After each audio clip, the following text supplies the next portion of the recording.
Are you someone who sets goals or resolutions in the new year? Something that you plan on working towards or achieving in those 12 months. It could be getting into shape, or finally learning how to read, or even something as super crazy as touring the mecca of film production for the last 10 decades. At the beginning of 2024, my buddy Jason and I decided that rain or shine, yes or no, we are going to tour the Kodak factory in Rochester, New York. And, well, it just so happened.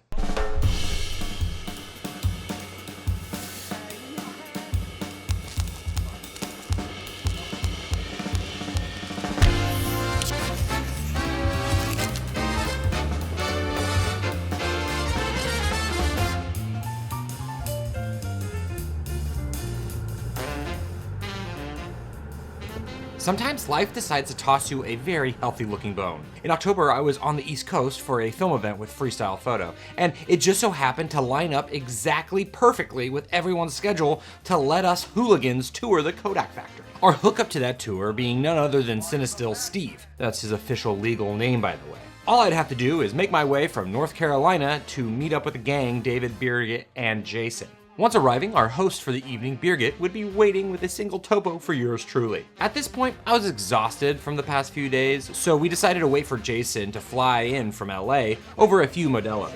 It doesn't look right, man. Hey. Hey. What's up, Caleb's audience?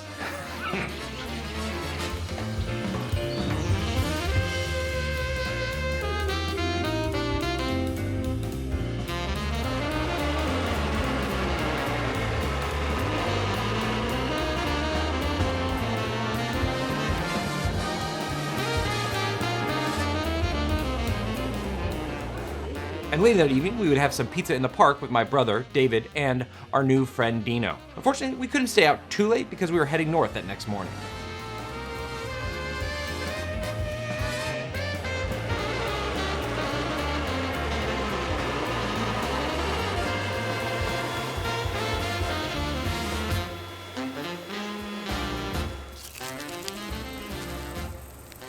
You're still contemplating over there? There's still several cameras that are in the run. Good morning. Good morning. Oh my god, any coffees? Yes. After a lovely morning coffee from Dave, the legendary jazz musician, we hit the road in Dave's semi-self-driving Tesla. And it only took 2 hours to get out of Brooklyn. I thought LA's traffic was bad. We're on the road again! Road trip! Woo! Be happy, Jason.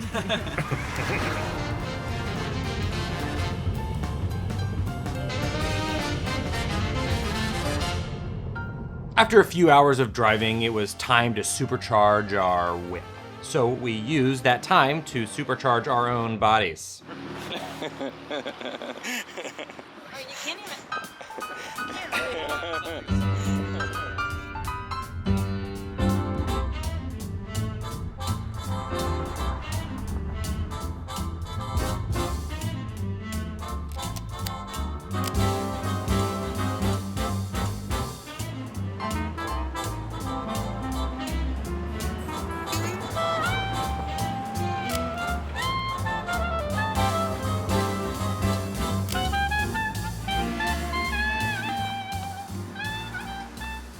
We're just hanging out here. We're supercharging before we go to our next location. So, dance for me.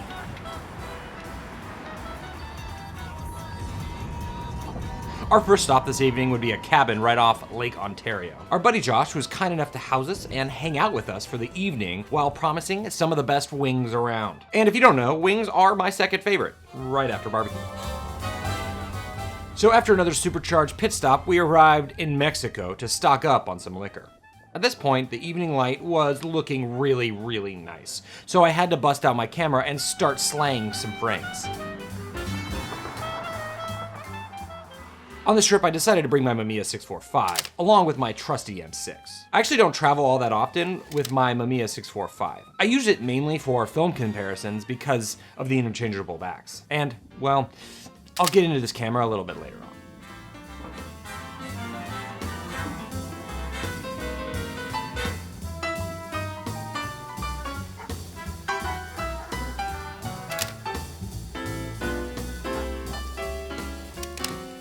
First off, I have to say, Phoenix, right off the gate, bam baby, it looked real good.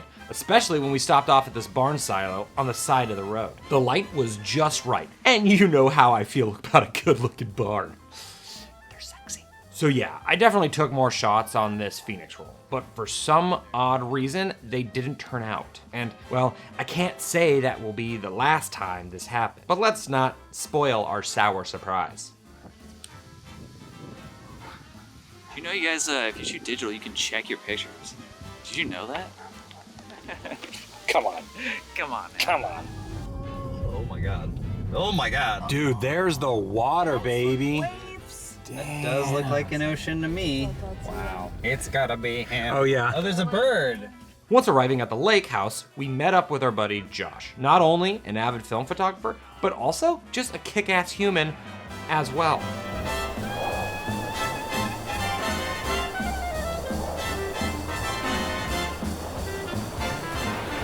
So after a little catch-up, the light was calling our names. And when the light calls your name, you pick up that hot dog looking phone and answer.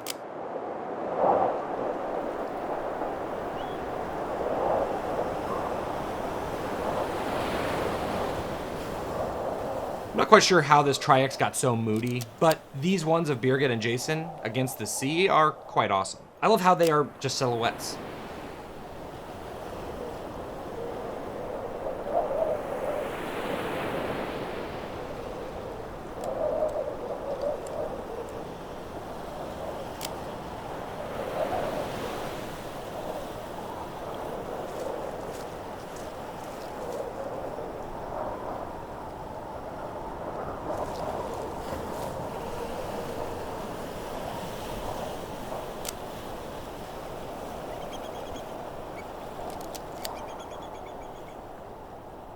I really also love this shot of the boat against the skyline as well. The deep depth of field works wonders for this photo. It kind of has an essence of the movie The Lighthouse, starring David Amell.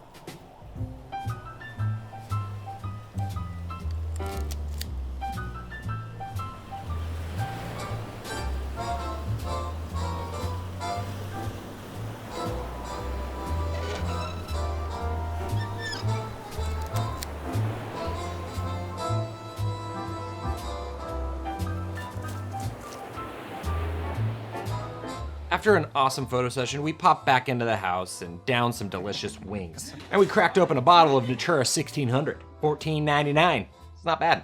It's pretty cheap. It's cheaper than the film. Just want to get it a little further, but That's what she said. What are you guys accusing me of? yeah, they're the perverts. Now, after shoving those wings down our faces, we heard tell of the Aurora being visible from the upper part of the United States. Our first surprise out of many on this trip. So we got our drunk asses outside for some more night photography. Unfortunately, the thing people don't tell you is that sometimes the Aurora is not exactly visible with your unclothed eyes. It really shows up best with a camera. And in my case, I had black and white in my Leica, and I got this beauty. Keeper for sure. I did, however, get some pretty good iPhone photos. So, what are you gonna do? I guess drink more wine with friends.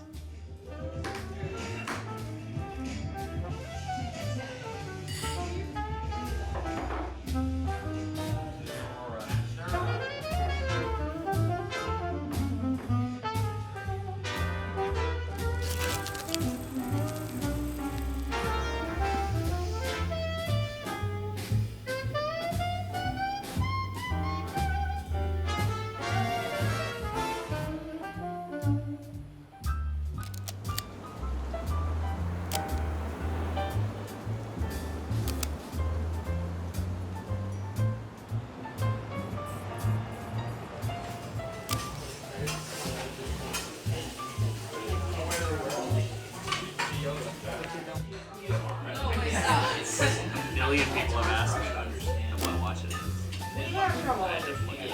Later today, we would be meeting up with Steve, who would be showing us around the town and taking us to George Eastman's museum. We'd also be running into our good pal Ben, another coincidence on our celluloid journey.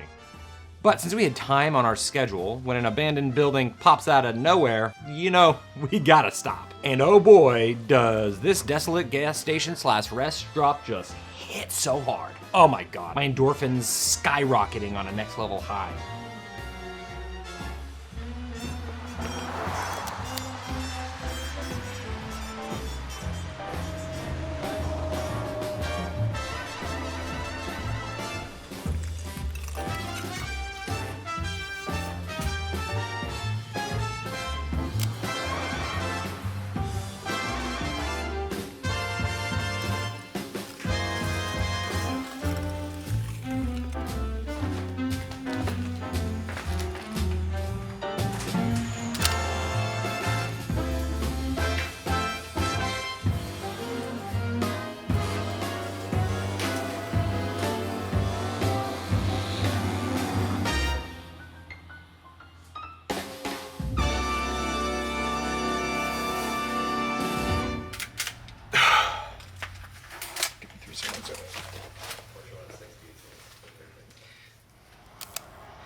Your wide's gonna be really nice in here.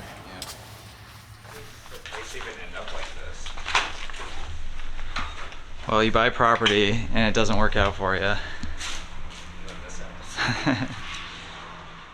This location would definitely last me the next 3 days. This would also be David and Birgit's first time shooting some abandoned buildings. Oh, there's actually nothing in here. Yeah. I thought it went behind the freezer. Oh, ooh. There's something in there.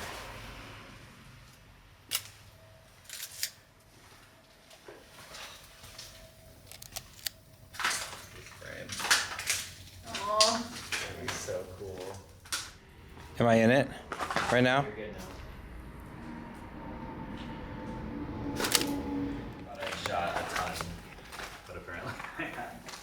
This is what dreams are made out of, 4 people hanging out in an abandoned place. This is so cool. Yay! Okay, so there's 2 choices I'm making right now.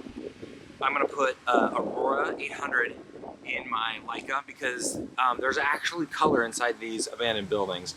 The lighting is not like 100%, but I think that's the move. I have black and white.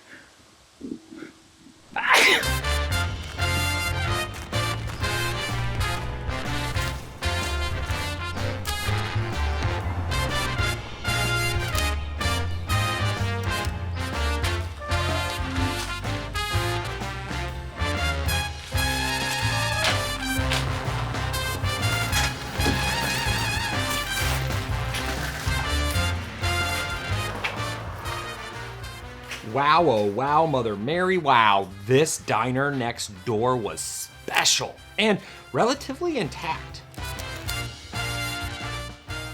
Knowing the conditions of most abandoned buildings inside, I knew 800 speed was going to be the move. I also should have predicted I would hardly be shooting Mamiya 645 considering I had expired FujiFIlm Pro 160 in there. I would be shooting that at 80 ISO. Not the best film speed for dimly lit buildings.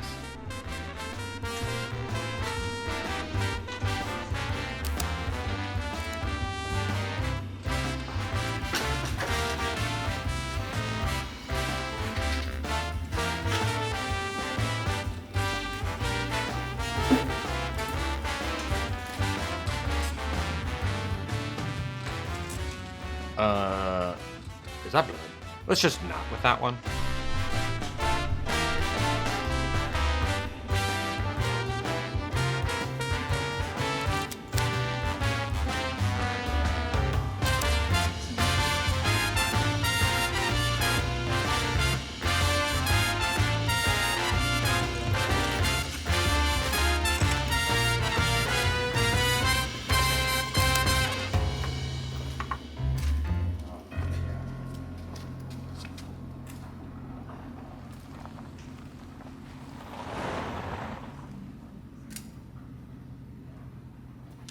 Somebody just pull up. Did they pull up? Yeah, so that happens from time to time. And usually, it's all good. At the end of the day, it was just a dude eating a sandwich in his car. He didn't care that we were in there. And usually, if they do stop you, and they do ask what you're doing, and you do say, hey, we're just taking photos, honestly, they're pretty chill. People really, at the end of the day, just want to talk and be heard. You know, some people are lonely out there, so let's do the best we can with people.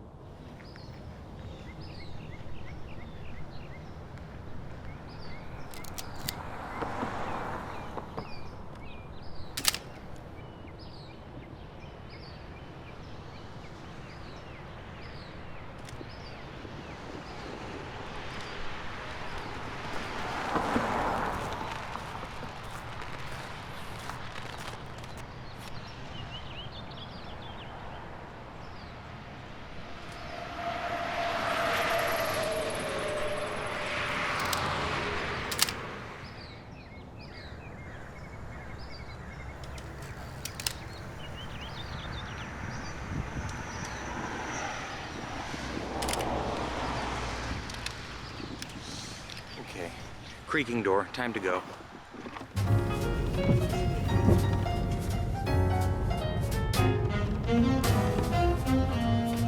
As much as I wanted to stay and explore this area a bit more, we had to get a move on. We had a date with the others to catch, and we didn't want to miss it. It's because we have you here.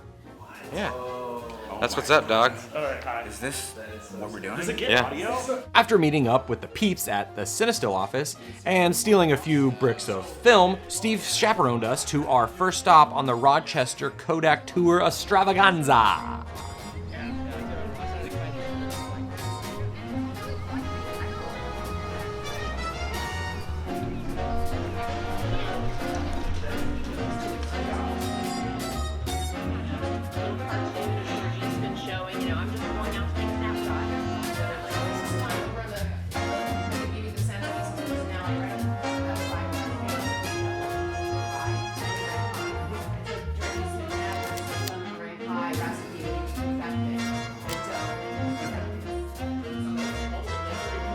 But he was told, so you can see the lattice work on the second and third floor, and behind this greenery you can see the organ. This museum was crazy to see. It was actually integrated with George's house, which they obviously kept in pristine condition.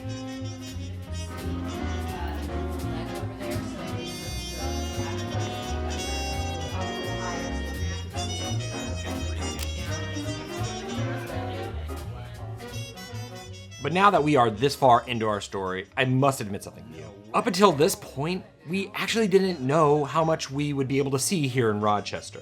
Steve knew he could get us into some things like the museum, but the Kodak plan was looking a bit iffy. And at this point, the plant was looking unlikely. He could, however, get us into the Kodak camera vault here at the museum, which few have ever had permission to enter, for good reasons. I mean, there's some of the oldest cameras known to man in there. So that's a giant win.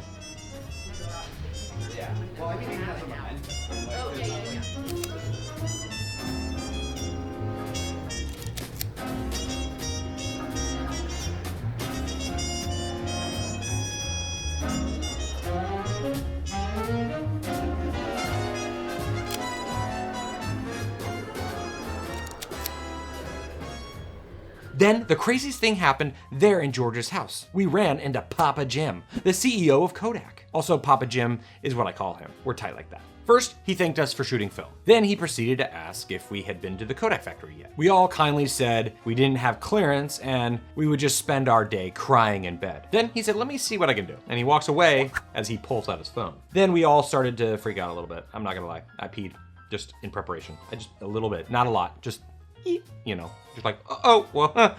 Then he comes back a minute later to say, how would you like to see the perfing and finishing process? No way. Yeah. Access to the Kodak factory was now in reach. We gladly accepted and then kissed him on the cheek. It got weird. Honestly, I couldn't make that really. Well, maybe just the kissing and peeing part. That day, the celluloid god smiled hard upon us, opening up the doorway to the Mecca. And we couldn't be happier. Exhibit that I wish we did a permanent exhibit all about technical, really cool. And we put this. After being dumbstruck, we continued on to the other parts of his home. And eventually we made our way to the historical camera section of the museum. There we met up with Todd, who has an encyclopedic mind for the history of all cameras used throughout time. But we aren't done. Okay, everybody get super hyped. Get super hyped. Ready? Okay. Yeah.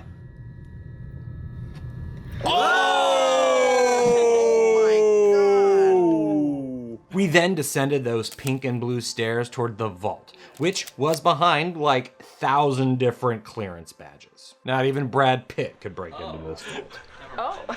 Oh my gosh. Look at all those lenses!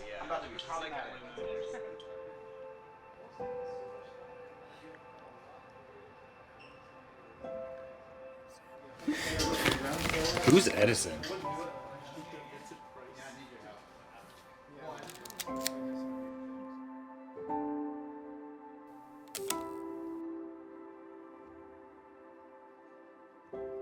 This place was insane. Hassies, Leicas, Crown graphics for days. They even had a few Technicolor cameras, one that was modified for Star Wars. We were in heaven. I can't communicate how crazy awesome this first day was. I feel so lucky that we get the chance to take in all that history. At this point, we were all beat, but fortunately for us, barbecue was on the menu. So we met up with some local film friends in Rochester and chilled for the rest of the evening. Tomorrow we have a big day ahead of us, so the gang needs our sleep.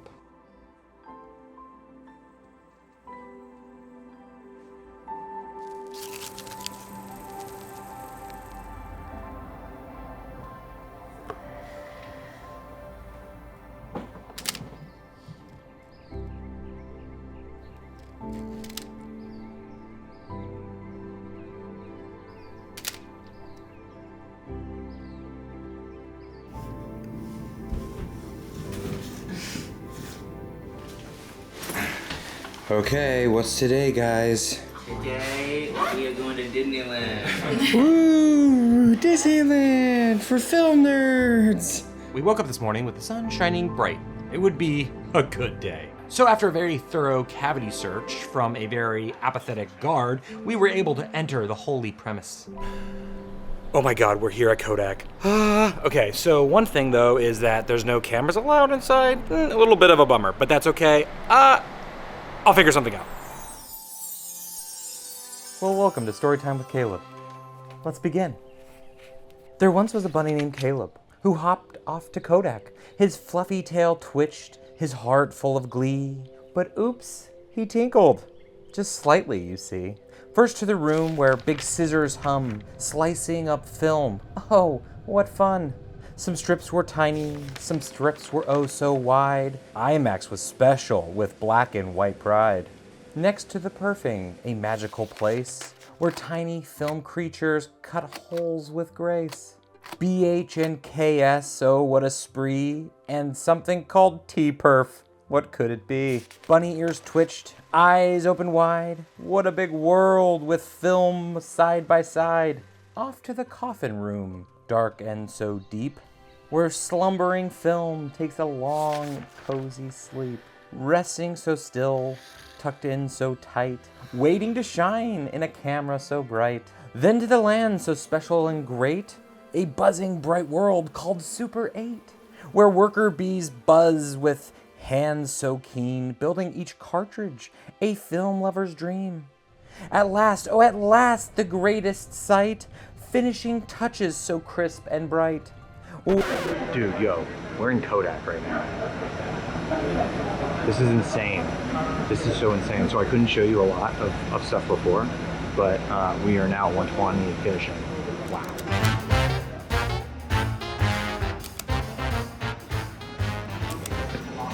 So basically it takes from that vat, we're looking at some Potifo, and then it goes all in here, and then it gets on this conveyor belt, and then damn, like look at this thing. This, I just want to wrap my body in this, and I just want to like just let it go to town. I could do Christmas packaging presents with this right now. It gets wrapped, so this is the wrapping part right here, blah blah blah, wrap. So now we got an individual Potifo right here. Wow, and then it comes over here and it boxes everything. It just goes clink, clink, clink, clink. Boom, 5-packs right there. And yes, they're giving us tons, massive amount, just kidding, they're not. But this whole thing is crazy. This whole time has been just nuts. Like, it's almost overloaded a little bit. I love it. I love it so much. I'm gonna go take photos of this bike.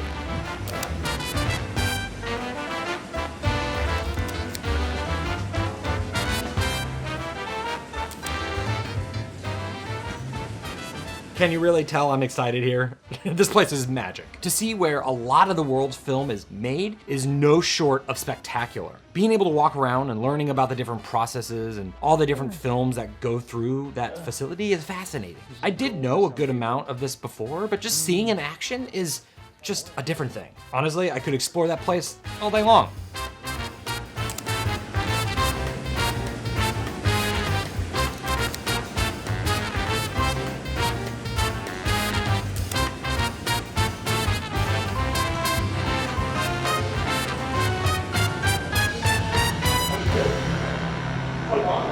Ben, how do you feel? I feel something I can't describe with words, and it can only be expressed through the imagery that I will create with the film that I've seen produced today. What happens next? It might just surprise you.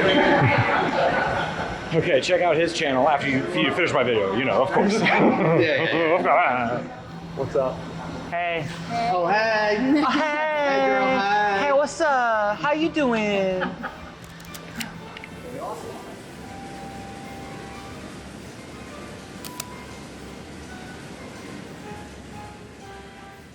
Any kind of would-be use at Kodak has to be from a non-photoactive Non-radiation forest, okay.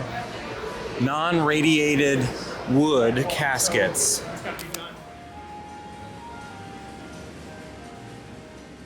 Unfortunately, the tour had to come to an end. It was time to move on to our next location for the day, the Kodak Center. This is where Kodak employees can chill, do some stuff and things, maybe see a movie, but it's also where they have a secret Kodak pool. Whoa. Is it bad? No way. Now, this pool was never really utilized for swimming. Legend has it that the engineers didn't really calculate the weight of the water, so they could really never fill her up. However, the pool was so big that they were able to use it to proof Kodak coloromas that they eventually hung up in Grand Central Station. These coloromas were 18 feet by 60 feet wide. That is one big transparent image.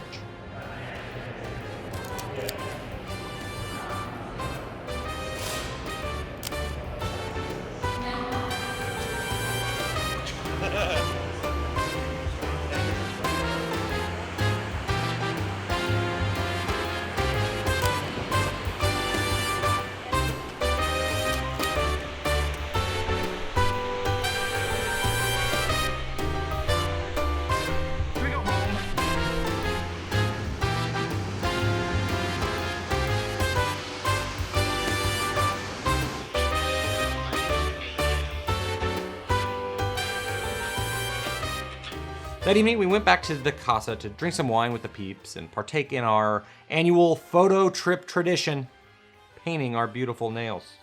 Unfortunately, we couldn't rage too late since we were actually going to wake up at the ass crack of early to meet up with Mayor Sinistil Steve and Instant Ben for a morning photo tromp through the forest. No, 5:30 we wake up. 6 we gotta be out. 6 we're out. Yeah. By 6 we're out of here. 6 we're out, so 5:45. Yeah. She. That's what Steve said. Can we call Steve and say no?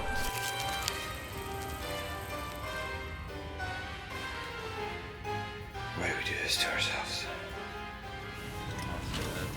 Yeah, this bomb. Okay. That next day, once shoving some Tim Hortons into our faces, we arrived at our scenic overlook.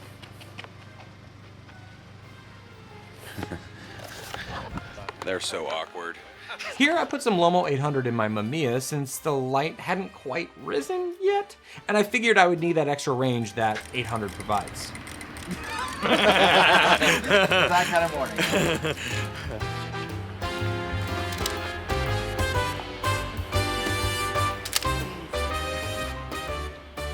I really love this photo of the trees across the ravine. I like how most of the trees are green with a pop or two of yellow and red.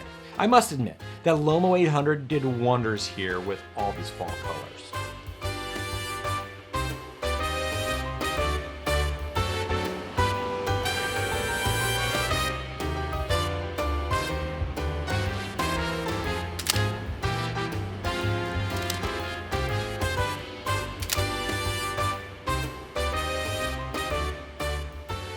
Next, as we walked along the waterfall, I decided to switch things up and load up some of the newest color film on the block. Phoenix 200. I've been a fan of what Harman has been doing lately, so I try to support them whenever possible. I knew Phoenix would give me a different look to all the greenery around, and I was excited to see what that did.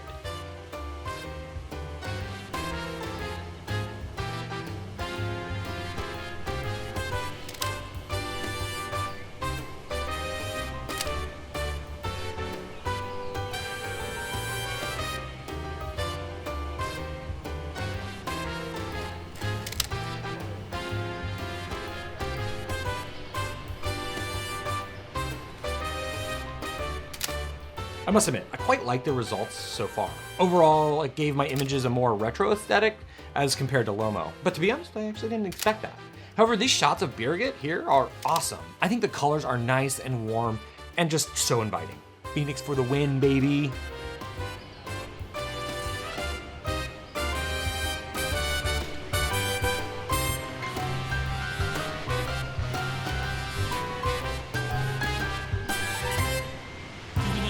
Just kidding, we didn't leave you.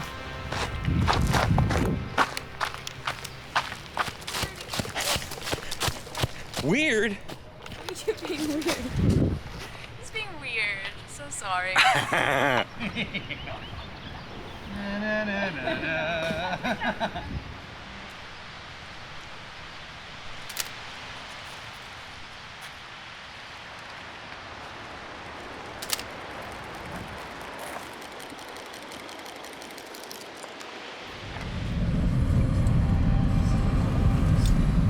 Corn. I might even get out of the car.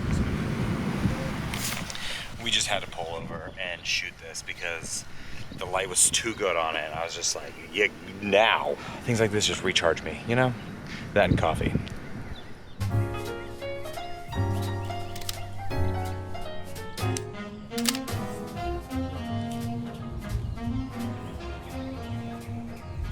Ektar isn't always my favorite film, but you have to admit, fall colors on this stock just hits.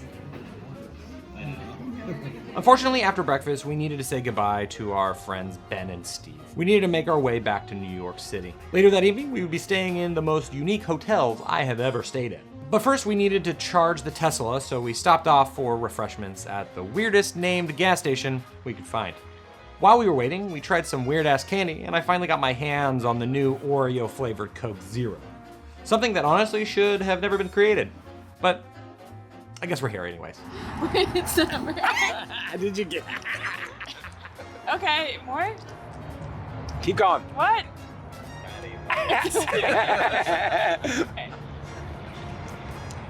Now I get it. The sound.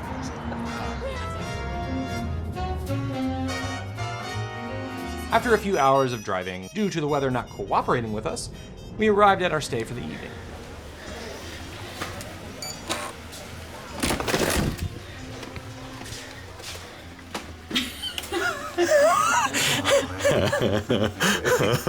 Oh, it's a tiki theme.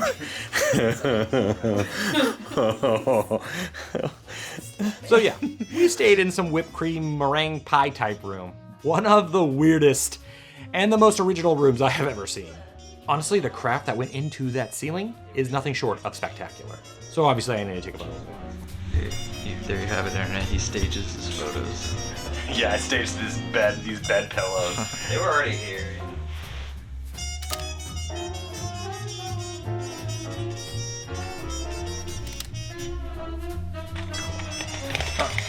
I'm done. Well,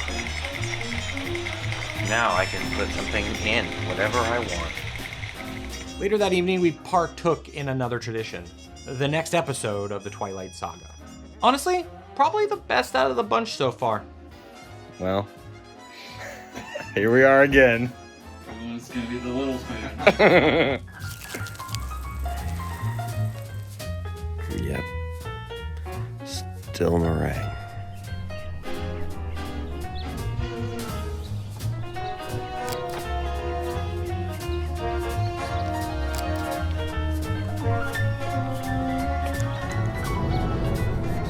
Our next day would be full of the road once more.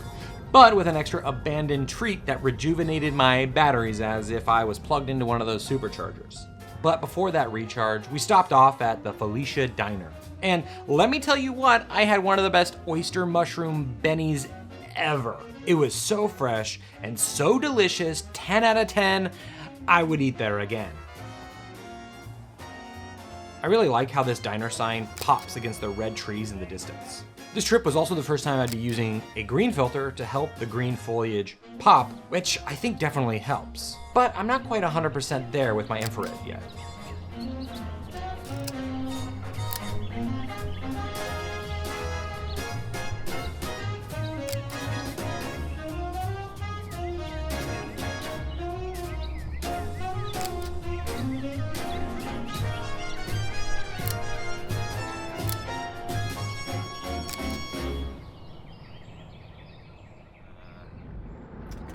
They had 3 Nikon F2s. At this point in the overall journey, I was getting a bit moody. Exhaustion was setting in from the non-stop go here in New York, plus just coming off the heels of a long weekend in North Carolina. My social meter was actually running real low. I might need a spa day real bad. Or the next best thing, abandoned buildings. Inspection room.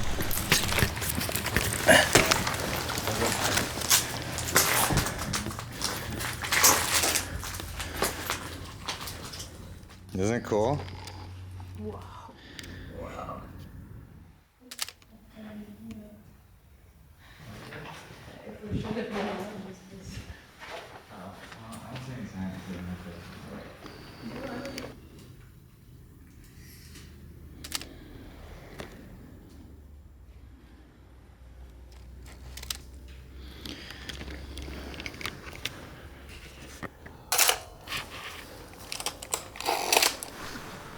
%72% charge from this first little chapel. My cuppeth will be overflowing once I'm done here.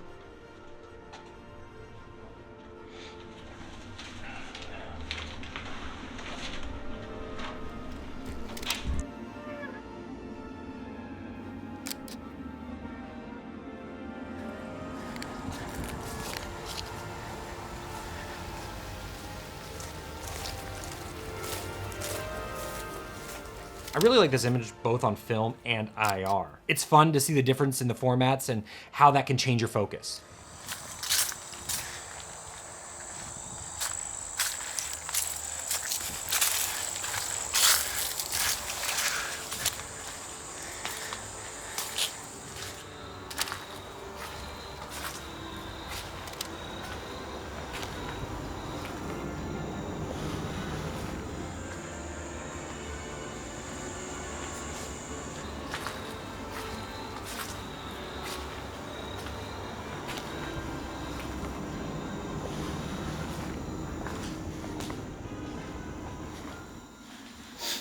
What's up, buddy?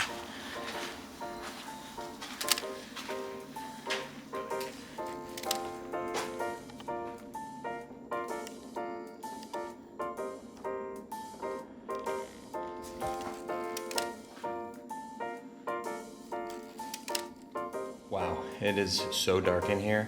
I'm having to lean my camera against things to even stabilize a little bit. I have a tripod in the car, but I didn't think I was gonna need it. I have an 800 ISO.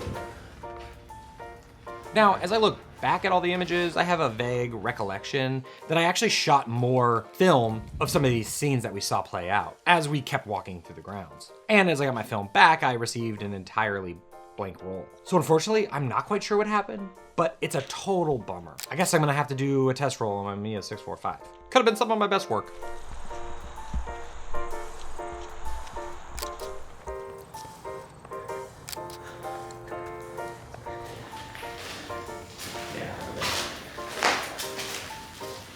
I'm not so very excited.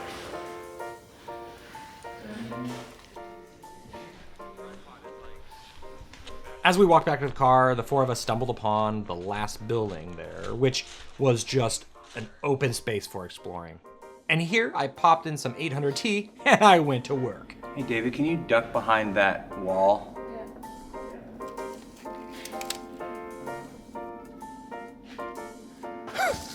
I'm sure you guys saw that chair in the wall, right? What the hell?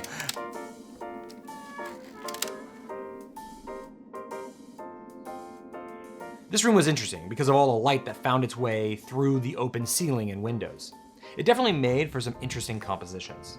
And interestingly enough, some of the graffiti here actually gives the room a pop of color that I'm not mad at.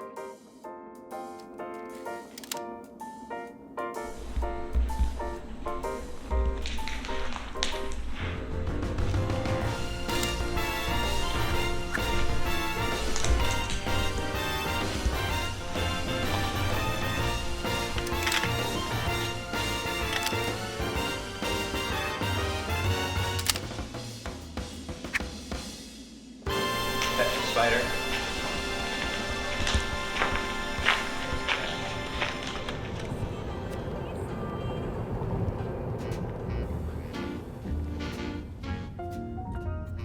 Once we were all done and ready to go, we hopped back in the car and made our way south. As we headed back to New York City, I couldn't help but to think back to the past week and how lucky we all were that everything just worked out the way that it did. And how crazy awesome it was to behold. From the amazing hospitality of all our friends, Josh, Noah, and Jesse, to the awesome people at Kodak who lent us their time, we had one hell of a trip. I also want to give a shout out to Eliza and Todd from the Eastman Museum, and Jim, Terry, Kristen, both Matts, Patrick, and the entire Super 8 crew and finishing team there at Kodak. Everyone was so gracious with their time to explain the process and put up with our terrible, dumb jokes while we're on the trip. We were just so excited. And last but not least, a big major thanks to Mayor Cinestill Steve for facilitating all of this in the first place. Without him, we would just be four randos gawking at the side of a big building. This is definitely a trip that I won't forget. It was just so amazing. Oh, and no, sorry, I didn't get to ask about the return of Aerochrome. My B. Maybe next time.